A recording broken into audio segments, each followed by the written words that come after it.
to reflect off of. And if I put a steel roof on the house, then I can reflect. Hey, how you doing? This is Tom, and this is Tom's Radio Room Show.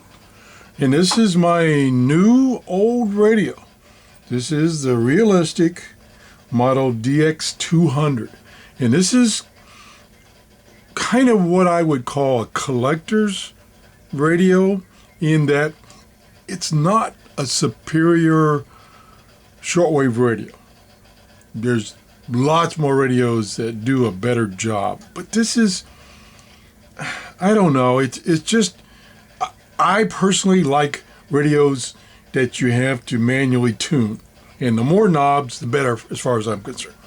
I enjoy tuning and looking for stations more than just listening to stations. So that's kind of the reason I like this radio. I now have I'll call it the line of these radios, which starts with the 100 and then the 200 and then the 302, and I think there was also a 300, which I don't have. And I really enjoyed this radio. I got this radio, as I mentioned before, at a ham fest this weekend. It's in perfect condition. It looks brand new. The face of it has no scratches whatsoever. The lettering is all nice and clean and crisp. The glass or the plastic over the dials has no scratches. It's perfect condition.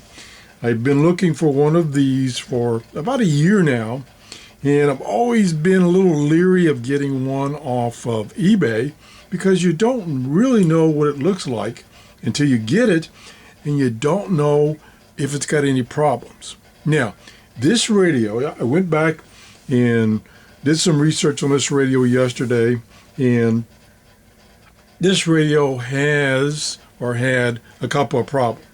Now, let me get my little list of here. It's not very long, but there's a couple of problems. One is the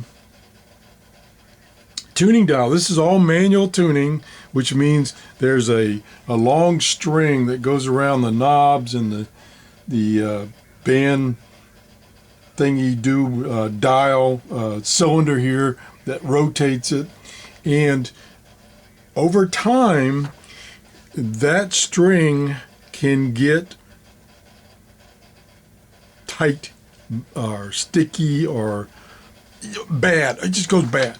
And what happens when it does, then it's, number one, it's hard to turn the dial and get it to move. See how smooth this one goes? Let me see if I can zoom in here for a second, and I try to remember to zoom back out. Okay. The lighting might not be right, so this might be too bright, but this is very smooth. There's no sticking. And the other thing that I read about is that because of that string being sticky or whatever, you would tune to a frequencies and you let go of the knob and the knob would move. So it would detune on you and it would drive you nuts. This one works perfect. So that's one problem that these radios had over time.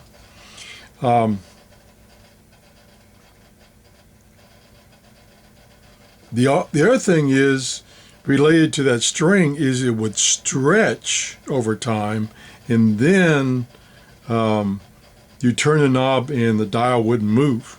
So that was another problem. No problem with this one. Let me go back out of zoom. Here we go.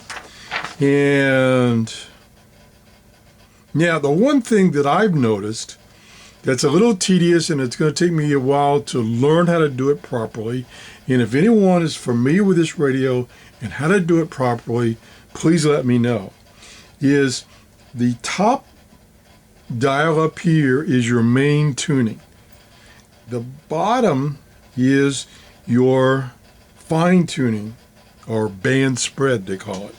So you would tune, say, there's some points marked on here for the amateur radio meter bands and for the international broadcast meter bands. So I had this set at 80 for 80 meters, and then you come down here and you use this to tune in that area. So this tuning mechanism down here spreads out what's up here. So it's fine tuning is what it is. I have not figured out exactly how to read the dial. I thought I knew, but it doesn't appear to be exactly. So up here, and here's your band select over here. This is your band select. It's got 5 bands. And right now I'm on band 3, which is 1.6 to 4.5 megahertz, which includes the 80 meter amateur radio band, which is about 3.75 to 4 megahertz. So on the side here, I don't know if it shows up on my camera, there's an LED, and as you change the bands, the LED, a different LED is lit up to indicate which of these 5 bands here that you should read. So I'm reading right now, I'm on band 3, so the LED is right next to this 3rd band, and so there's 4 megahertz, there's 4.5, and in between is the 80 meter band. That's confusing to me because I thought the 80 meter band was 3.7 to about 4 megahertz. So I don't understand that. So then you come down here and you look for the same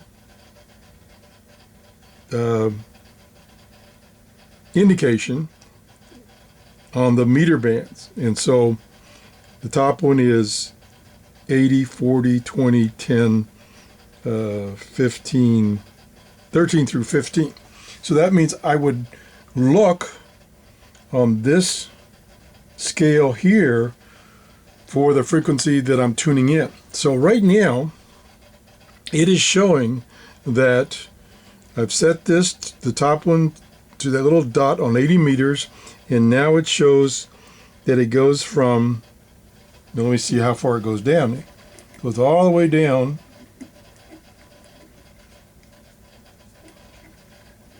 Goes down to about 3.2 megahertz, all the way up to 4.2 megahertz. And where I had it, when I was hearing those gentlemen talking, was around 4.05, which wouldn't be right. I don't think. Maybe I'm getting old. Maybe I've lost my mind here, but I really think they're probably around 3.8 megahertz. So I'm a little confused here. What's going on there? So something I've got to learn.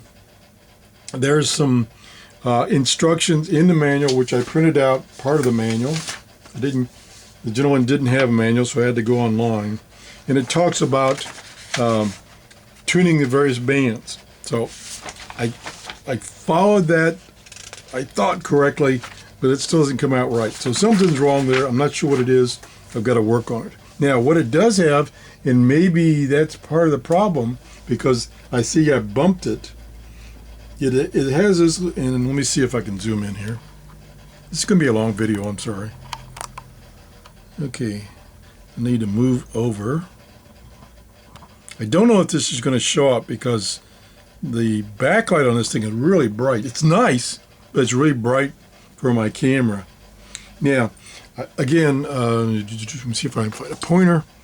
Again, I apologize if you can't see it, but right here is a little slider, one on the top, one on the bottom, and that moves these lines, these red lines, which tells you what frequency you're on, and you can move that around.